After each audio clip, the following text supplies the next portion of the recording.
பாபு சத்ரில் ஔரதி. மனித உடம்பில் ஔரத் என்று மறைப்பதற்கு கட்டாயமாக்கப்பட்ட இடங்களை மறைப்பது சம்பந்தமாக இந்த பாடத்தில் நாங்கள் பேசுவோம். ஔரத் என்ற மறைக்கப்பட வேண்டிய விடயங்களை மறைக்கிறது தொழுகைக்கு இன்றியமையாதது. அதனால் இதனை தொழுகையினுடைய பாடத்தோட இணைக்கப்பட்டிருக்கிறது. நாம் உடல், உடை, இடம், சுத்தங்களை பற்றி பேசிக்கொண்டு வருகின்றோம். இப்பொழுது உடை சுத்தமாக இருக்க வேண்டும் என்கிறதனை நாம் கருத்தில் கொள்வதோடு தொழுகைக்கு அந்த உடை என்றால் ஆடை எப்படி அமைய வேண்டும் என்கிறதனையும் இங்கே ஆராய்ச்சி செய்வோம். முதலில் அஸ்ஸத்ருலில் ஔரதி வாஜிபுன் பில் இஜ்மாஇ. இமாம்களுடைய ஏகோபித்த கருத்தின்படிக்கு மறைக்கப்பட வேண்டிய இடங்களான ஔரத்தை மறைப்பது வாஜிப், கட்டாயம். ஏனெனில் ஸஹீஹான ஹதீஸ் வந்திருக்கின்றது. ஹஸ்ரத் ரசூலுல்லாஹி ஸல்லல்லாஹு அலைஹி வஸல்லம் சொல்லியிருக்கிறாங்க, லா தம்ஷு உராத்தன், நீங்கள் நிர்வாணமாக நடந்து திரிய வேண்டாம். இன்னும் ஒரு ஹதீஸில் அல்லாஹு அஹக்கு ஐயஸ்தஹிய மின்ஹு, நீங்கள் வெக்கப்படுவதற்கு மிகவும் தகுதியாக்கப்பட்டவன் அல்லாஹ். அவனது முன்னிலையில் வெக்க சுபாவத்துடனும் மானம் மரியாதையுடனும் நடந்து கொள்ள வேண்டும். எனவே அல்லாஹ் எதனை மறைக்குமாறு சொல்லியிருக்கிறானோ அதனை முறையாக மறைப்பதனை இஸ்லாம் ஆதரிக்கின்றது. நாம் தனிமையில் இருக்கும் பொழுதும் ஔரத்தை மறைத்திருக்கிறது கட்டாயம். தேவைக்காக வேண்டி ஔரத்தை வெளிப்படுத்தலாம்.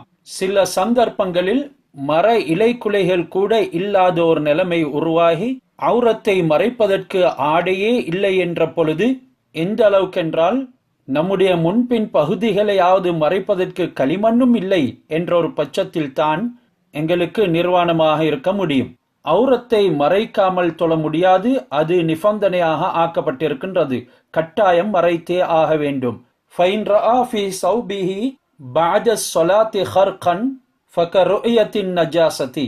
ஒரு மனிதன் தொழுது முடிஞ்சதன் பின்னால உடம்புல எந்த இடம் தொழுகையில மறைக்கப்பட வேண்டும் என்று கட்டாயப்படுத்தப்பட்டிருக்கிறதோ அந்த இடம் ஆடையில் ஓர் ஓட்டை இருக்கிறதின் காரணமாக அல்லது ஆடை கிழிந்திருக்கிறதின் காரணமாக வெளியே தென்படும் என்றிருந்தால், அதற்கு உதாரணம் தொழுது முடிஞ்சதன் பின்னால் உடம்பிலே நஜிஸை காண்பதனை போல. அவ்வாறு நஜிஸை கண்டால் எப்படி தொழுகை பாத்திலாகி விடுமோ, முறிந்து விடுமோ, அதே போன்று இவ்வாறான ஓட்டையின் ஊடாக கட்டாயம் மறைக்கப்பட வேண்டிய இடங்கள் வெளியாகியிருந்தால் அந்த தொழுகை பாத்திலாகிவிடும். ஒரு ஆணுடைய ஔரத், அது ஒரு சிறிய பிள்ளையாக இருந்தாலும் சரிதான், மாபைன சுர்ரதி வ ருக்பதி, சுர்ரா என்ற தொப்புளுக்கும் ருக்பா என்ற முழங்காலுக்கும் மத்தியில உள்ள பகுதி, இந்த பகுதியை கட்டாயம் மறைத்தே ஆக வேண்டும். இங்கே ஒரு விடயத்தை நாங்கள் ஞாபகத்தில் வைக்க வேண்டும். இது ஒரு ஃபத்வாவின் அடிப்படையிலே கூறப்படுகின்றது. ஒருத்தர் கட்டாயமாக மறைக்க வேண்டிய பகுதி தான் இது. ஆடை பற்றாக்குறையாக இருக்கின்றது, ஒழுக்கமான முறையிலே அணிந்து கொள்வதற்கு வசதி கிடையாது. அப்படியான சந்தர்ப்பங்கள்ல இவர் ஔரத் இதுதான், இந்த அளவாவது நான் மறைக்கிறதுக்கு பிரயத்தினம் எடுத்துக்கொள்ள வேண்டும் என்கிறதனை விளங்கி கொள்ள வேண்டும் என்கிறதுக்காக வேண்டித்தான் இந்த ஃபத்வா கூறப்படுகின்றது.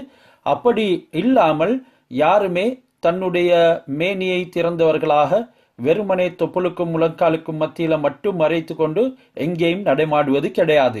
ஆண்களும் அவ்வாறு செய்ய மாட்டார்கள், பெண்களும் செய்ய மாட்டார்கள். அவ்வாறு செய்வதாக இருந்தால் அவருடைய புத்தியில் ஏதேனும் கோளாறு தான் இருக்க வேண்டும்.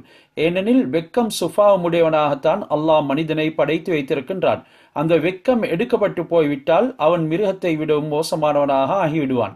அவ்வாறே ஔரத்துல் அமதி, அடிமை பெண்ணுடைய ஔரத்தும் மாபைன சுர்ரதி வ ருக்பதி, தொப்புளுக்கும் முழங்காலுக்கும் மத்தியிலே மறைக்கப்பட வேண்டும்.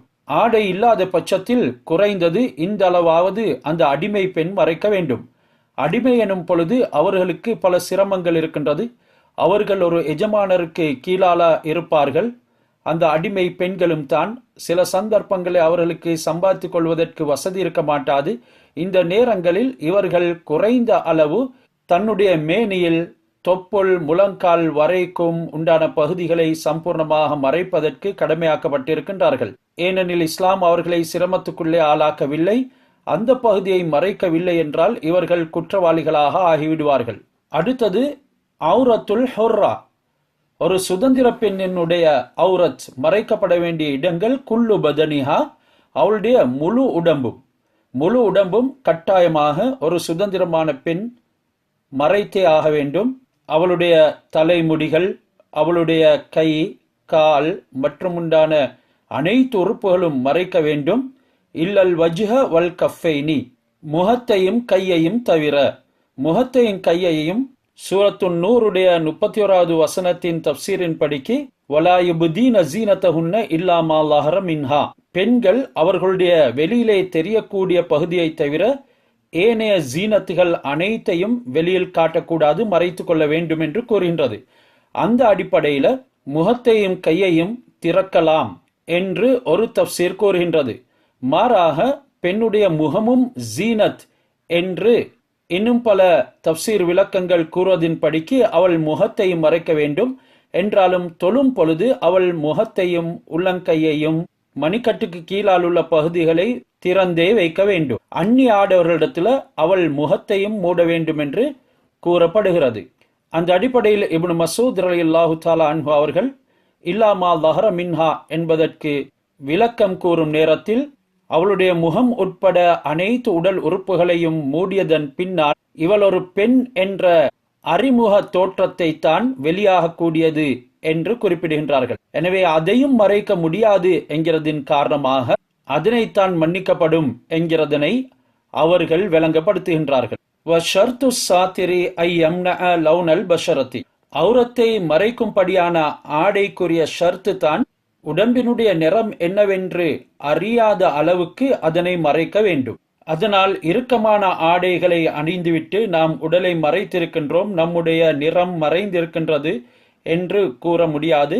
மாறாக பெண்களுக்கு அவ்வாறு அணிவது கூடாது. அது இச்சைகளை தூண்டக்கூடியதாகவும் அவர்களுடைய உடலின் உறுப்புகளை எடுத்து காண்பிப்பதாகவும் அமையும் என்கிறதுனால அவர்கள் சற்று விஷாலமான ஆடைகளை அணிவதே சிறந்தது.